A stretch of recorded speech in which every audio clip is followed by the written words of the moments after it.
Queima-Fita, o podcast que vai te mostrar que cinéfilos são pessoas legais. Com Naomi Oliveira, Lucas Lopes, Carol Figueiredo e Matheus Frota. Sejam muito bem-vindos ao Queima-Fita. Eu sou o Lucas Lopes, eu estou aqui com os meus parceiros de sempre, Naomi Oliveira e Carol Figueiredo. Gente, hoje nós convidamos uma pessoa que é expert no assunto desse episódio, porque hoje é dia de polêmica. Nassor Oliveira, como diz as apimentadas, Nassor, apresente-se. Gosta, né? Então, bom dia, boa tarde, boa noite. Eu sou Nassor Oliveira, adoro uma polêmica assim, profissional, polemista profissional, cientista político também nas horas vagas, né? Profissional de gestão pública e gosto muito da cultura popular em geral, né? E de cinema, com certeza.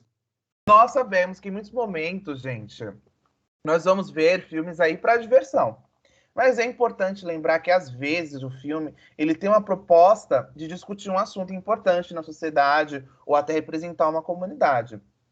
Hoje, nós não vamos falar de filmes que fizeram isso muito bem, Naomi. Então, tira o Rocketman do seu roteiro de hoje, tá? Vamos falar dos filmes que tentaram, mas erraram. Aquele filme que tentou militar, mas militou muito errado. É claro que a gente não ia falar de coisa boa, né? Vamos falar de coisa ruim? Vamos falar de coisa ruim, porque é isso que anima o ser humano, é o que move. Mas eu trouxe sobre esse episódio, porque ele é cientista político, né? Então ele tá aí, né, para trazer toda a questão por que militou errado, né? Citar umas fontes, dar um embasamento para o nosso lado do José Messias. Os jovens não vão entender a referência do José Messias, pesquisa no Google. E ele também é cinéfilo de tabela, né? Como não sei se todos sabem, eu sou meu irmão gêmeo.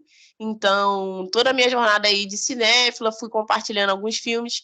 E hoje ele é tão chato quanto eu, para ver filme, acha filme chato, fica discutindo com os outros. E isso é muito bom, né? Maravilhoso. O cinema é para isso, é o que nos move. Então, nesse primeiro bloco aqui, vou puxar o carro. Vamos falar de filmes que militaram errado. Então, aqui, a gente está falando de filmes que têm, sim, tem a intencionalidade de trazer temas, de desenvolver temas. A gente não está falando de filmes que, por um acaso, passam pelo assunto. Mas estamos falando de filme que falou, sentei aqui, vou militar e fez tudo errado. Vamos começar aqui pelo nosso convidado. Nassor, cite aí um filme para nós que você achou que militou errado e diga o porquê. São muitos filmes, assim, tem uma leva muito grande de filmes recentes que eu poderia citar aqui extensivamente, né, que tem uma proposta superficial, né, mas eu acho que eu vou dedicar especialmente, acho que ela vai se sentir contemplada com a minha seleção, né, que é o famoso Green Book. É um filme maravilhoso, né, que tem uma proposta, né, de narrar e muitas vezes é usado, né, para reforçar o estereótipo e a narrativa do branco salvador, né, dentro do cinema internacional, né, e que coloca muitas vezes o negro até na narrativa que ele é o protagonista como coadjuvante, né? Então sempre refém, né, de uma figura que esteja à frente, né, para o redimir ou de certa forma estar à frente da narrativa, né? Até quando a intenção é boa, vamos dizer assim, né? E muitas vezes até isso é usado como justificativa. Poxa, mas a gente está abordando e vocês já estão reclamando, vocês não estão nunca satisfeitos, né? Eu acho que, como não só cientista político, mas também militante do movimento negro, é uma espécie de narrativa que é muito reproduzida não só no cinema norte-americano e estadunidense, mas muitas vezes até nas narrativas brasileiras, mais tanto no cinema e assim também como tem melhorado bastante com novas propostas narrativas aí que vem engatinhando, né? Tem alguns problemas também, mas estão se desenvolvendo bem, né? Até porque no cinema brasileiro a gente tem muita dificuldade de angariar recursos, todo mundo sabe disso. Então é uma série de soma de recursos, até muitos esforços narrativas têm que ser meio que vamos dar uma segurada aqui nessa radicalidade para poder passar alguma coisa no edital ali, então uma coisa ali. Então acho que o Green Book é um exemplo não exemplo de, para mim, assim, individualmente, não sei o que vocês acham, de como conduzir uma narrativa, né? Conduzir usando ironicamente esse termo. O Green Book tá no nosso bingo, né? De momentos de falar mal de filme.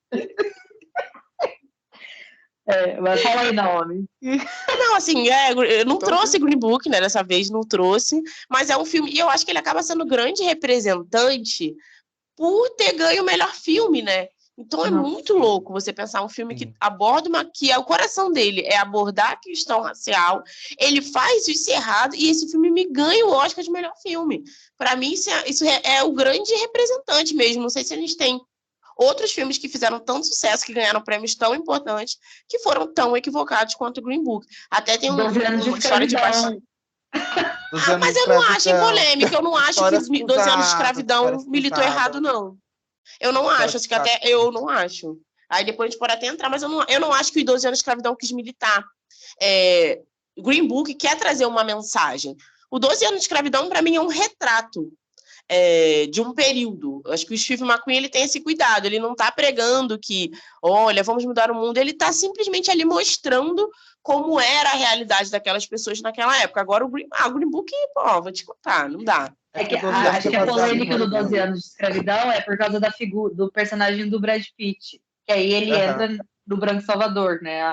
O arquétipo dele. Mas eu acho que eu concordo com você. Não é a narrativa do filme, né? Sim. Mas também vem baseado do livro, né? Então, aquela figura do Brad Pitt, já que passa pelo livro também, né? Acho que foi importante citar, porque o filme tenta ser fiel ao livro, né? Tem essa questão também. E eu acho que não é dada esse crédito ao Brad Pitt. O Brad Pitt é mais um garoto de recado, né? Eu tô ali fazendo um negócio, aí eu conto que eu não sou uma pessoa escravizada, e ele somente vai lá e conta pra pessoa, assim, não é colocado, obrigado, aí tem aquela cena de abraço. Não tem igual aquela cena do Green Book. Gente, aquela cena do Green Book, era Natal, né? Que ele chega na casa do cara e abraça. Ah, não, gente. Ai, gente, Green Book. Depois fica, né, que nada disso existiu, né? Ou quase nada. Sim, ainda tem isso. Não, é isso, ainda foi inventado. Tô recebendo um negro na minha casa, olha só como olha como eu sou uma pessoa ótima. Tenho até amigos negros. Gente, eu vou contar pra vocês, a minha tristeza é que eu paguei pra ver esse filme, eu fui no cinema ver esse filme. Vocês conseguem imaginar meus pesos? Eu gostava bastante do filme até a Naomi me trazer esse pensamento. Assim, eu falei, porra, verdade. E aí, gente, eu já briguei com amigos por causa desse filme. Briguei, assim, de eu falar, meu filho, não. Aí que tá. E muita gente realmente assim, tem esse filme como um exemplo de luta, assim, antirracista e tal. Não, vamos indicar um filme maravilhoso pra gente ver aqui, Green Book. Aí eu falo assim, então, amigo, não é bem assim. Aí já entra no debate. Mas porque ganhou o Oscar, né? Ganhou o Oscar. O Oscar é um ótimo, né? Infiltrado na clã, desapareceu, né? Depois de... e é tipo, exatamente o contrário. Foi no mesmo ano, né? Foi. Lamentável. Foi. O mesmo tema e tratados de maneiras opostas. É, tipo, impressionante. Acho que esse prêmio... Mas pode envelhecer mal, né? Igual muitos outros aí que ganharam o Oscar e parece que o Oscar tem um efeito reverso, né? Que filme vai pra lata de lixo da história e ninguém nunca finge que nunca existiu, né? Como outros exemplos aí. Sim, eu acho que o Green Book ele se tornou o pior por ter ganho o melhor filme. Eu acho que ele já teria sido esquecido. Se ele tivesse caído no cantinho, Lucas? Ninguém ia falar nada. Mas... Olha, eu vou mudar de assunto, eu vou sair da temática racial, mas também é polêmico e eu sofro bastante com isso. Para citar como exemplo, eu acho que a parte de representatividade LGBTQIAP+, no cinema, ela está melhorando bastante, mas eu acho que a gente ainda tem muito para melhorar. Só para dar um exemplo, antes de citar o filme em si, eu estava assistindo Bela Vingança, eu e a Naomi, a gente acompanhou esse Oscar do ano de Bela Vingança, e aí eu fui passar para minha mãe assistir, eu fui assistir dublado. Em Bela Vingança, que é um baita filme, tá, gente? O ícone feminista, esse filme. Tem uma personagem travesti. Na versão dublada, quem dubla essa personagem é um cara. Então a gente tem... Eu acho isso um absurdo, assim. Você colocar uma travesti e aí quando vai dublar, coloca um homem cis para fazer a voz dessa travesti, sabe? Para fazer a voz afeminada. Eu acho isso um pecado terrível, fiquei agoniado. Eu tô chocada. Eu não sabia disso. Exato. Mas o filme... E, gente, que ano que é esse, né? Não é 1990. 2020. Mas o filme especificamente, vou colocar aqui A Garota Dinamarquesa, eu sei que é um filme que muita gente gosta, né? O filme que tem aí um grande ídolo da Carol, que é o Ed Redmayne. Deboche. Ó o bingo aí, ó o bingo aí. Eu não gosto desse filme, eu não curto, porque é justamente contando uma história de um processo de transexualização onde não tem uma mulher trans contando essa história. Isso eu acho um pecado terrível. Ah, mas eu vou colocar uma mulher trans para mostrar o começo da transição? Amigo, o cinema já transcendeu tanta tecnologia que o que você vai fazer com essa atriz lá dentro do cinema é problema seu. Mas a gente já tem tão poucas atrizes trans, atores trans. A gente tem um Elliot Page aí que é série, mas eu só vou passar que tem o do Umbrella Academy. O Elliot Page, a série passou pelo momento de transição junto com ele. Então dá para fazer, sabe? E colocar um homem cis para fazer uma personagem trans, eu acho uma coisa terrível, assim. É o famoso trans fake, né? Que a gente chama na comunidade. Colocar alguém que não é trans para contar essa história. Além de você tirar a oportunidade de alguém que tem talento para estar ali contando essa história, a comunidade especificamente não vai se identificar. Você está contando uma história para ganhar Oscar, para dizer, olha como eu me importo com vocês, mas no fim das contas não sei se você se importa de fato, né? Porque a comunidade que é a história que você está contando não está ali dentro participando. Isso eu acho um pecado cruel, gente. O que vocês acham disso? Eu acho que o fenômeno que acontece aí, eles pegam um personagem e caricaturizam o personagem. Exato. Então não é simplesmente uma representação de uma pessoa, no caso, uma pessoa real, né? De fato, essa mulher trans, ela existiu, né? E tal. A gente até já citou em outros episódios o filme, que é o único filme do Ed Redmayne que eu levemente tolero, mas por causa da Alicia Vikander, diga-se de passagem. Mas ele caricaturiza, porque, tipo, a pessoa ela vai pegar o que ela imagina, né, que é a referência que ela tem enquanto pessoa cis e hétero também, tem esse fator aí, o que ela imagina que seja a referência do que seria uma mulher trans. Então, tipo, não é de fato quem ela é, mas o que ela acha que deveria ser. Então, fica extremamente caricaturizado. Não sei se a palavra existe, mas vocês me entenderam, né? Eu concordo, eu super concordo com a questão. E a gente já citou, existem outros filmes que tratam da mesma temática de uma maneira muito mais sensata, né? Uma Mulher Maravilhosa, que ganhou o Oscar de melhor filme, filme chileno, sensacional e tudo mais, e por aí vai. Eu concordo com você, é desculpa. Assim, gente, o processo de transexualização para uma mulher trans é muito delicado, assim. Existe, até para baixar até um pouco assim o astral do episódio, mas eu acho importante passar por isso. Eu tenho uma amiga trans que ela é muito íntima minha e eu acompanhei junto com ela esse processo. E existem mulheres trans, homens trans que não sobrevivem a esse processo, porque se entender enquanto uma pessoa trans é muito complicado, é extremamente complexo. E se você está tendo a ousadia, né, o desaforo de contar uma história sobre isso dentro do cinema, cara, faz direito. Porque é um assunto super delicado, é um assunto super sério, sabe? E não contar essa história da maneira que deve ser contada, com a pessoa que participou daquilo, eu acho terrível, assim, de verdade. Eu não vi esse filme, assim, acho que eu não sou muito capaz de opinar, mas eu acho que é um debate que eu acho que meio que morreu, né? Depois a Hollywood não se retratou ainda. Tem um filme que não é brasileiro, não é americano, né? Se eu não me engano, ele é chileno, aí eu posso estar errando aí, que é A Mulher Fantástica, que até ganhou o Oscar de melhor filme internacional, que é sobre uma mulher trans, né? Que é feito por uma atriz trans. Então, assim, acho que é meio que o básico, né?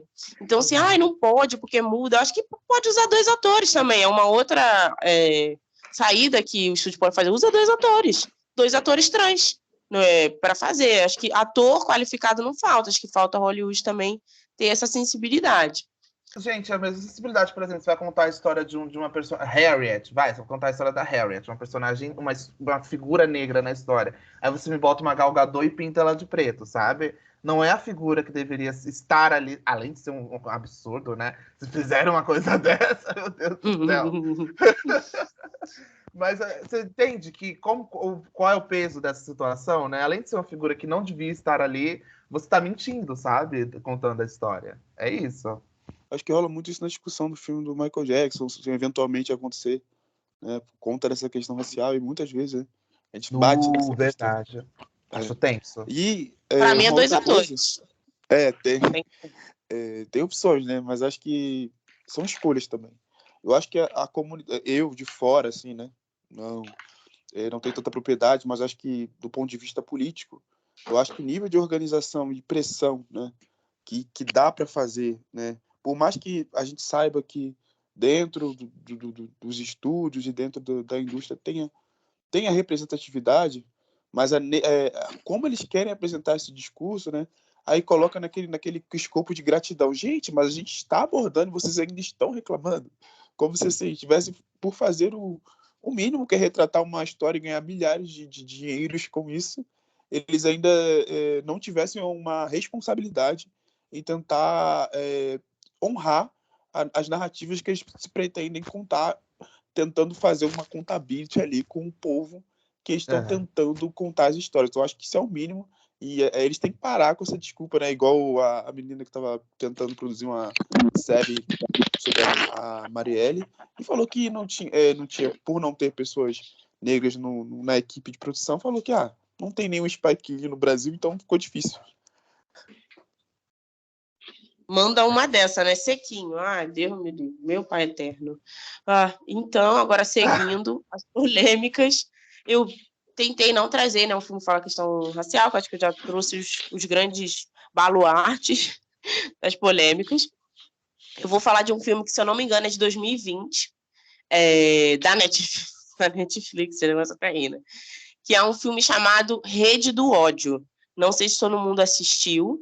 É um filme que ele tenta conversar muito com o nosso tempo, com uma questão de ataques em redes sociais, tipo gabinetes do ódio, assim, né, de disseminar fake news, de como a desinformação e como são formadas e plantadas algumas informações, como é a mente das pessoas que produzem isso.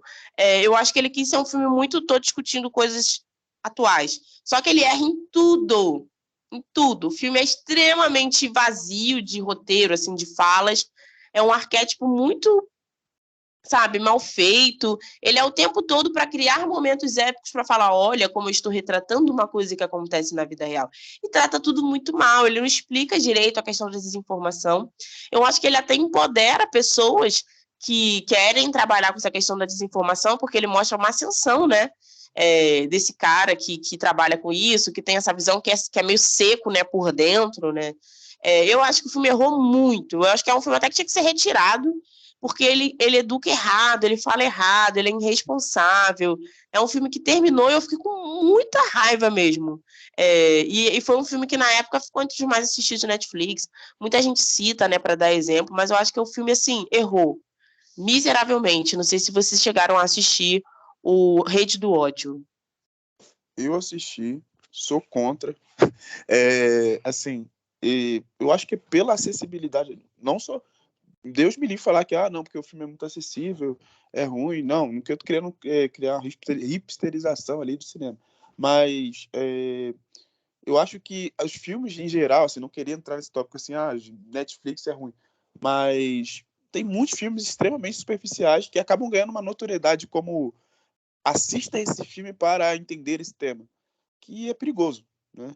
E aí começa a ser recomendado em sala de aula, e a gente começa a ter uma visão totalmente deturpada das coisas que não acho legal. Assim, esse filme ele saiu do nada, foi para lugar nenhum, ele usou alguns exemplos de coisas que acontecem por trás de uma narrativa muito, muito confusa, e eu acho que é um exemplo não muito recomendável de uma abordagem saudável de como essa problemática se dá. Então, ele até passa por alguns problemas na construção ali de algumas temáticas identitárias que eu também acho bem problemáticas. Enfim, não gostei e não recomendo. Não assisti, já não quero. Evite. Ai, meu pai. E você, Carol, tem polêmica hoje? Vamos servir polêmica? Tenho. Já foi até um ponto de tensão aí em discussões internas nossas.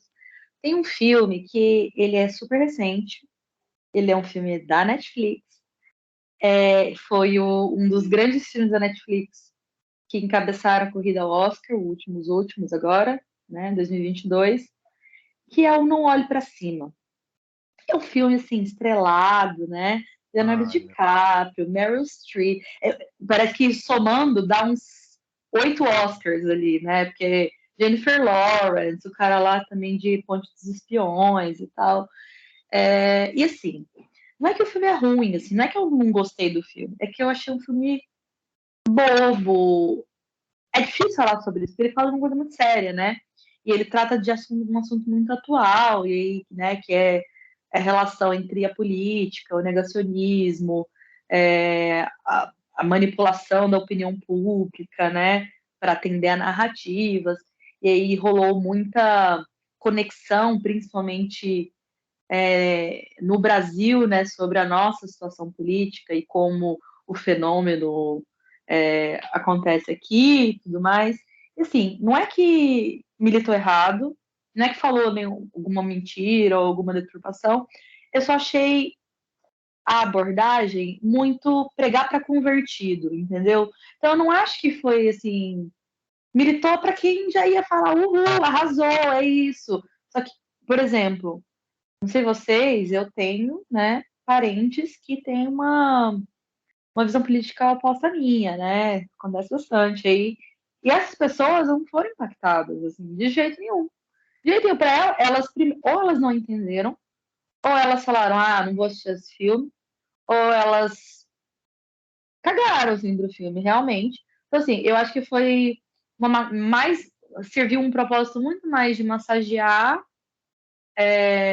o coraçãozinho aqui de quem se indigna com a situação atual, quem olhou para o trumpismo e falou, pelo amor de Deus, nunca mais, olha só onde a gente pode chegar, olha ali o cara, o Jeff Bezos, sabe, umas coisas assim, do que realmente trazer uma mensagem sobre mudanças estruturais e como fazer, porque não deu nenhum caminho. Então, essa é a minha opinião sobre Não Olhe Para Cima. Eu achei que foi um filme que, tipo, e ele tem uma característica que me deixa com muita preguiça em filme que milita, que é a fase kumbaya do filme, assim, né? Que é quando todos dão as mãos e dizem, vai ficar tudo bem. Porque, de alguma forma, o filme tem que terminar numa vibe boa, ou boa o suficiente, entendeu? E, cara, eu tava falando de uma desgraça ali, por que tinha que terminar tudo bem? Assim, na medida do possível. E daí, sabe? E temos personagens, tipo, o personagem do Timóteo no filme, não entendi nada. Sabe, Timóteo, o menino lá? Não entendi nada, aquele personagem dele. Enfim, eu achei esse filme assim, um grande ok, tudo bem. Não mudou. Porque assim, o hype foi tão grande no filme, né? Como a gente já comentou antes, a Netflix faz os hypes acontecerem, né? Fabrica os hypes. Que eu achei que assim, não, é isso. Essa é a minha opinião, gente. Não destruiu o filme, Lucas. Vamos lá. Cara, Lucas. Olha, eu vou falar com toda educação, assim, porque eu sou uma pessoa educada. Mas, assim, eu não concordo muito, porque eu acho que, assim, pelo menos, eu assisti no Natal, né? Eu assisti quando lançou. Eu saí extremamente impactado, assim, com o filme. Tanto que eu quase chorei, assim, no final, de tão abalado que eu fiquei. Por cair, eu acho que a gente já sabe como que tá a situação do nosso país. Gente, R$8 o leite. Não sei quanto que tá na sua cidade que tá assistindo a gente, mas aqui em São Paulo, o litro de leite tá R$8. Então, quando você cai em si do que está acontecendo no país, e você vê um filme contando isso, pelo menos do meu ponto de vista, né, tão bem explicado e tão bem, de uma metáfora bem contada, eu gostei, assim, eu não tenho esse problema com Não Olhe Para Cima, porque foi um filme que me impactou bastante. Mas talvez, vou repetir aqui, talvez, esse filme não deva conversar com pessoas que não têm o mesmo discurso que o meu. Né? Talvez as pessoas nem se interessem. E se assiste, acaba nem entendendo qual é o real rolê, né, do filme. Mas também não sei se essa tem que ser a intenção, né? Converter quem não é convertido. Porque esse perfil, que é o perfil da Meryl Streep dentro do filme, gente, o que faz para convencer uma pessoa dessa? Eu não sei, assim, o que fazer. Que filme fazer pra uma pessoa dessa, assim? Eu não sei. Mas eu não concordo 100% não, Carol. Mas entendo seu ponto de vista. Entendo. Obrigada. Achei civilizado. Não, do Olho Pra Cima eu gostei do filme, né, quando eu assisti, mas ele é um filme que realmente a gente maturando depois, Eu tomei o Não Olhe Para Cima como se fosse um episódio de série, sabe? Algo, não é num nível, por exemplo, eu não achava que deveria ter sido indicado a melhor filme, acho que não era para tanto. É um filme normal e realmente é pregar para convertido, assim, mais uma vez eu fazendo comparações polêmicas, mas eu acho que parece um episódio da Porta dos Fundos, vamos dizer assim. Verdade. Parece um episódio da Porta dos Fundos. Para mim, essa é a realidade, é o que parece. É um episódio da Porta dos Fundos com atores super famosos e com um tempo um pouco maior. Mas se for pensar naqueles especiais, né, que são longos, parece um episódio da Porta dos Fundos. E acho que até você gostou, concorda, né? Sim, eu sou um fã de Porta dos Fundos, gente. Isso pra mim nem é um problema. Mas é verdade, sim, concordo. Você assistiu Não Olhe Para Cima, Nação, ou não? Eu tentei várias vezes, assim, mas eu acho que é por conta também, acho que a gente acaba ficando muito exigente, né, com esse tipo de filme, né? Uhum. Quando fala assim, esse é o filme que vai traduzir essa questão. Então, tipo, o tom irônico, assim, eu fiquei meio... Mas eu acho que, ok, foi uma abordagem, assim, dentro do nível de absurdo que... Quando você tá dentro do absurdo, você vê uma narrativa que caricaturiza mais ainda, talvez fique estranho. Mas fora desse momento histórico, talvez faça mais sentido. E fora dessa perspectiva que a gente já tem. Porque tem um problema também quando você prega para convertido, que o convertido é extremamente exigente, né? Uhum. Então, todo mundo está fazendo heresia para o convertido. Então, a gente acaba ficando muito exigente. Mas eu acho que para uma pessoa que está vivendo o dia a dia e não está tão dentro da bolha política, eu acho que ele funciona. Mas eu acho que vale você dar uma assistida, viu, Nassor? Acho que você vai precisar dar uma assistida, porque é interessante o tema do filme, assim. Eu saí, assim, bem... Eu saí bem baixo astral, assim, nesse filme, gente, de verdade. Foi bem Nossa, pesado. o filme da Adam McKay é energia lá em cima, né? Mas, né, fazer o quê? Você vê como que tá o país, você vê um filme desse e fala, gente, que mundo é esse, meu Deus? Entendeu?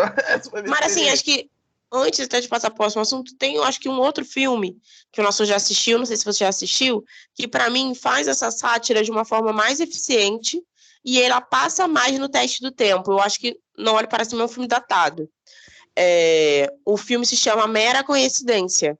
Também fala de coisas especulativas sobre política, mas é um filme que envelheceu muito bem. E ele faz uma sátira, eu acho que de uma forma mais bem estruturada.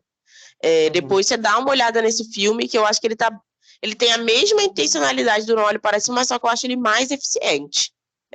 Não, eu acho ele mais eficiente até do que o Hate do Ódio, para falar de fake news, para falar de construção de narrativa, porque... Até Contato também, já viram Contato? Bem antigo, o Matheus chegou a citar aqui no Não, podcast. É um dos filmes preferidos do Matheus, esse Contato. Mas tem um negocinho de ficção científica, né? Ele Não Olhe Para Cima, assim, ele é muito político, sabe? É óbvio, ele é uma ficção científica, ele não aborda o mesmo tema que o Não Olhe Para Cima quer abordar, mas ele tem uma força política muito grande, assim. Se você pegar para assistir hoje, você também fica meio que, caraca, verdade, sabe? É importante também esse tema. Perfeito. Mas vamos lá agora para a nossa segunda parte do Militou Errado. Acho que além de filmes, a gente tem, acho que eu tenho, né, um pacotinho de erros padrões, assim, sobre você vai abordar alguma temática, você vai falar de alguma comunidade. Normalmente tem os erros padrões que são cometidos. Então, acho que é um geralzão, né, do Militou Errado. Começar por você, Lucas. O que a gente tem aí de erros padrões que te incomodam bastante com a militância? Já faz até você falar, o filme é sobre isso? Vamos ver, fazer um check, né? Não fez isso, não fez aquilo. Diga assim, aí. Eu gosto, gente, um homossexual que se preza é um homossexual que gosta de filme da comunidade, né? Eu gosto muito de filmes com as temáticas LGBTQIA+. Mas existe, eu acho que isso vem melhorando até nas séries e nos filmes que vem vindo mais pra frente. Existia um clichê aí, se você pegar anos 2000, anos 90, anos 2010 também, de, cara, você colocou 2 personagens gays dentro de um filme e eles vão morrer de uma maneira terrivelmente trágica, ou eles não vão ser felizes, eles não vão ficar juntos, ou um morre de HIV. Assim, Gente, eu fui criado assistindo aí O Segredo de Black Book Mountain. Quem assistiu sabe como o final é terrível, assim. E imagina uma bichinha ver um filme desse e falar, gente, eu não tenho condição de ser, de ser uma gay em paz, assim. Eu acho que essa cultura de deixar personagens LGBT, né, infelizes no final da história, vem mudando pra caramba. Mas até hoje, você tem muitos exemplos de filmes com esse tema que são extremamente trágicos, né? E eu acho isso super perigoso, porque a cultura, né, incentiva muito a nossa realidade, influencia muito a nossa realidade. Então você que é da comunidade, que vê um filme desse, vê que nem no cinema um gay pode ser feliz, ainda mais na vida real. A gente tem exemplos aí de séries com Amor Simon, né? Heartstopper, que lançou na Netflix. A gente tem exemplos aí de histórias que vem mostrando que, dá para você ser gay, dá para você ser da comunidade e dá para você ser feliz. Assim, tanto que quando lançou Heartstopper, que é uma série, não entra no quesito de cinema, mas é uma série de 2 adolescentes gays que se apaixonam na escola, alguns amigos me procuraram e falaram assim, eu tô em depressão com essa série, porque eles ficam felizes na história. E não é isso que eu vi.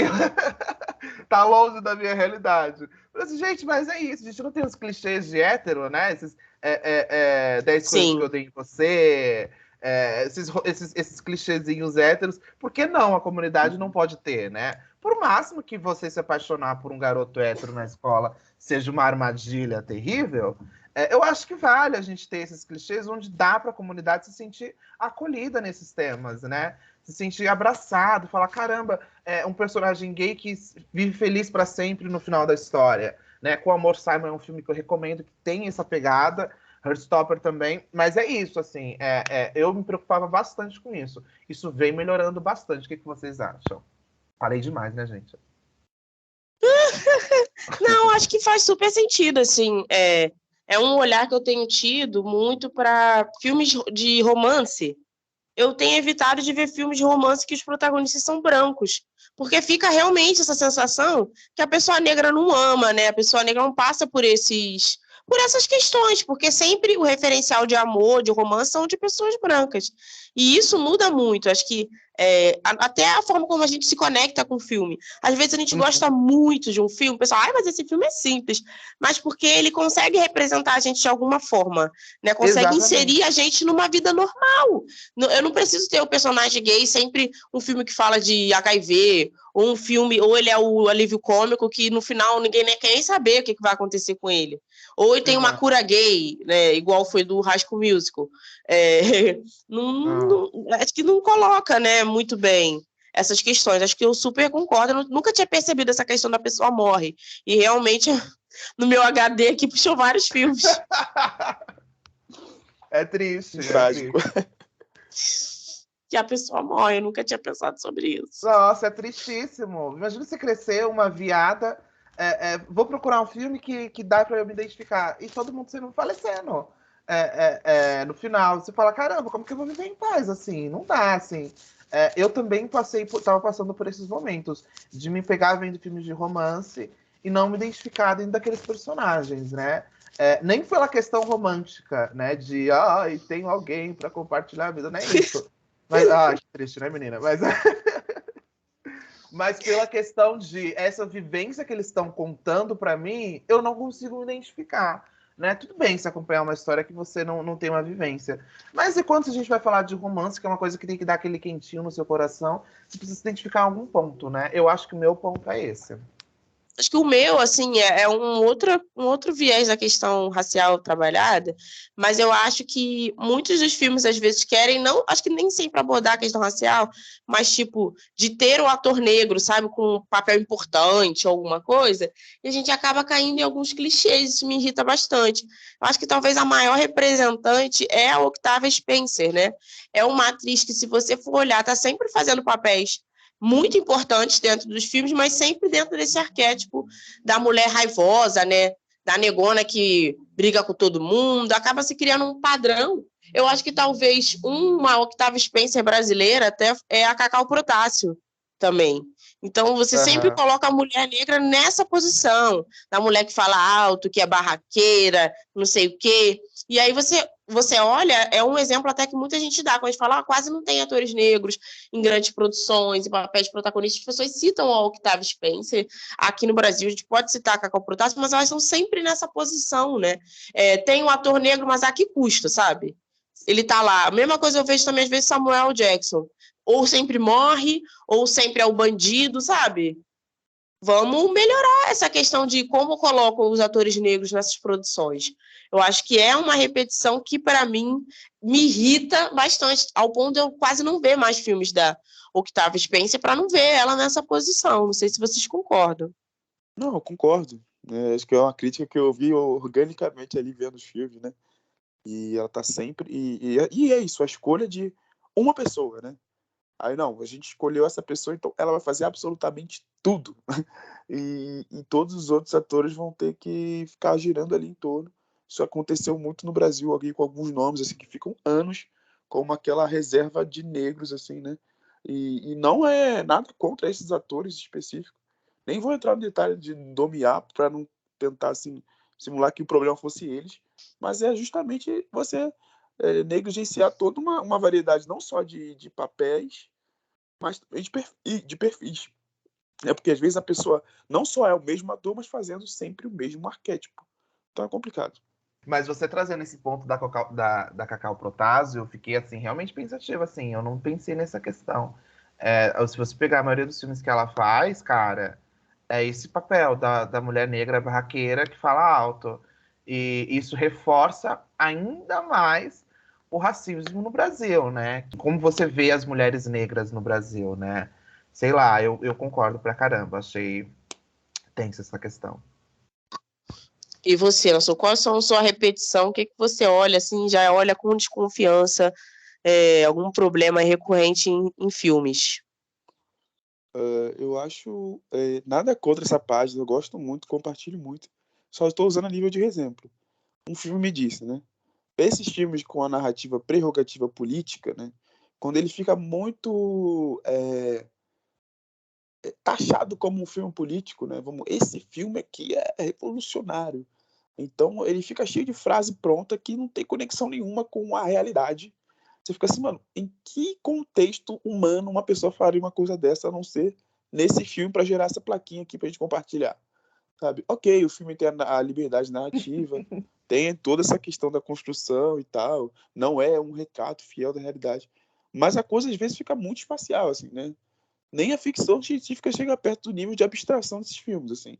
Né? Então fica um filme que é uma coleção de frases de efeito para irritar nas páginas e o pessoal compartilhar e o pessoal ficar com curiosidade de ver. Parece que é isso, assim. E ultimamente isso tem se agravado muito. Né? Você vê umas frases que não tem conexão nenhuma com o resto da história, uns diálogos que parece que foram feitos justamente pro trailer. Aí você vê o trailer achando que o filme é super potente. Você chega lá, é totalmente uma coisa nada a ver. Eu acho que isso vai para além das narrativas políticas. Acho que em geral isso está acontecendo. Né? A gente está pensando... O filme já está começando a ser engolido por essa dinâmica de rede social, de viralização, e se esvaziando um pouco, né? Às vezes eu vejo muitos filmes, assim, até da nossa querida Netflix aí, que parece que é um compilado, né, de cenas fortes. Né? Então você quer chocar o tempo todo, às vezes.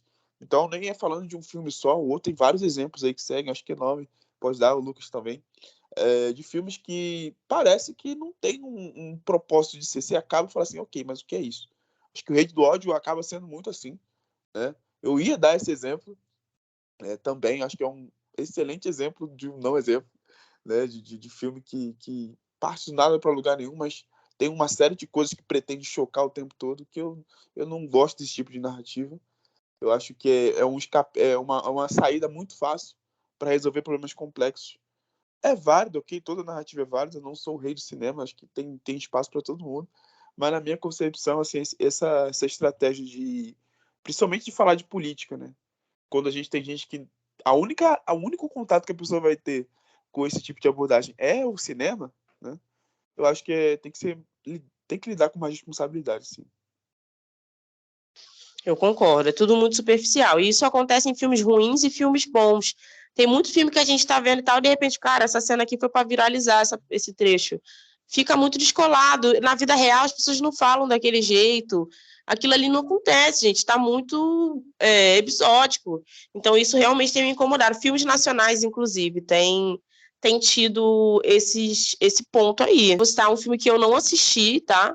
Mas eu não assisti justamente por conta dessas plaquinhas, que foi o M8, que eu achei os discursos, tudo que estava em plaquinha muito forçado. Ninguém fala aquilo na vida real. Então, o filme ele foi feito para virar uma plaquinha, o filme foi feito para você ver aquela cena e falar, é isso! Sabe? Ele vem para reforçar ainda, usar alguns discursos, e ele não cumpre com o seu papel de filme, de cinema. Cinema retrata a realidade. Ou você abraça que aquilo é uma ficção científica. Mas nem ficção científica cabe alguns tipos de diálogos. Eu acho que mais recentemente, um filme que eu até gostei, mas eu acho que tem muitos esses momentos, vou criar um termo aqui, militante bait, né, para você pegar o militante, que é o Medida Provisória. Então, esses filmes que são muito criados para criar esses momentos de viralização e uns discursos muito descolados, discursos e cenas muito descoladas da realidade só para chocar. O que você acha, Lucas? Eu ia citar esse filme, Medida Provisória. Gente, eu não posso falar com tanta propriedade porque eu ainda não vi Medida Provisória. E tem grandes críticas. Eu desconfio que a maioria das críticas sejam só porque é o Lázaro Ramos e não pelo filme. Mas vamos lá. Assim, eu tenho um problema também. Eu tive um problema em buscar sobre o filme. Primeiro que a sinopse, pra mim, ela não é muito interessante. Assim, eu acho meio, sei lá, brisada, sabe? Não sei. Tudo bem que é uma série, um filme meio que distópico, né? Falar assim, e se o governo quisesse transportar os negros para a África? Gente, de quem que teve a ideia de fazer um filme desse? Assim, eu acho bizarro, assim. É meio trágico pensar nesse tema, mas sei lá, é sério que você quer contar a história falando assim, sabe? Usando essa sinopse? Conversaram com vocês, disseram que essa sinopse ela é interessante? Porque, não, gente, pode ser que eu esteja falando muita besteira, mas eu não consigo me interessar por uma sinopse dessa, assim. Eu acho uma brisa muito grande, assim. Eu acho que a sinopse é boa. Inclusive, eu falei, esse roteiro daria um excelente remake. Tá aí um filme que talvez merecia um remake. Eu acho que a execução, acho que um ponto importante, o filme ele tinha que parecer estar em um tempo muito distante. Ele parece que se passa nos dias de hoje, por mais que ele não se passe, né? Ele se passa muitos anos à frente, mas a estética não é futurista. A estética é atual. Então fica um pouco descolado. Eu não consigo, assim, a sinopse pra mim ela é bizarra, assim, bizarra, assim, não ao ponto de, caramba, olha que chocante se isso acontecesse, mas bizarra ao ponto de, sei lá, né, muito, pra mim é muito nada a ver, sabe? Não sei, pode ser que eu esteja falando merda, aí quando eu ver, aí eu posto lá, gente, do Queima Fita, gostei, mas vai que, né? Mas é essa questão, assim, será que esse roteiro, ele é feito só para eu encher de frase bonita e postar no TikTok aquele recorte legal, aquele negócio legal, ou eu tô fazendo um filme, sabe? Ou eu tô contando um negócio e aí a pessoa tem que assistir para entender o que tá acontecendo. Eu concordo muito com essa questão. E aí depois eu pego para ver Medida Provisória mais para frente, para ver se eu mudo de opinião. Desculpa aí, Brasil. Veio o react de Medida Provisória. E depois desse guia de filmes para não aprender nada sobre temas importantes, encerramos o nosso episódio de hoje, tá, gente? Não vejam esses filmes que a gente contou, vejam outros. Eu quero agradecer muito a presença do Nassor, que é um rapaz super ocupado, um rapaz cheio de eventos com a agenda cheia, que aceitou o nosso convite. Foi um prazer ter você aqui conosco, Nassor. Fala aí das suas redes sociais, fala aí dos seus trabalhos, para quem acompanha a gente seguir nas redes sociais. Muito obrigado pelo convite, estou sempre à disposição. Então, estou no Instagram aí como @NassorOliveira, né? Sempre também discutindo temas, não necessariamente tudo que está na polêmica, né? Para não cair nessas armadilhas aí que a gente falou justamente no filme. Mas aquilo que chama atenção, eu acredito que tem coisas relevantes a falar, então eu gosto sempre de estar comentando lá. Estamos aí também nas redes formais, né? Por Nassor Oliveira Ramos, de trabalho. E é isso. Muito obrigado pela oportunidade. Estou muito feliz aí com a participação e com o projeto de vocês. Muito obrigado. Você pode seguir a gente também nas redes sociais, @queimafita. Segue lá, Fala que filme você achou que militou errado lá na plaquinha do nosso episódio. Vamos discutir literalmente ali pra gente, né, fazer. A gente está ali disposto a discutir nos comentários sobre os filmes que vocês acham que militaram errado. Às vezes, se mandarem muitos, vai uma parte 2 aí, vem aí. Arrasou. Gente, até a próxima, gente. Beijo.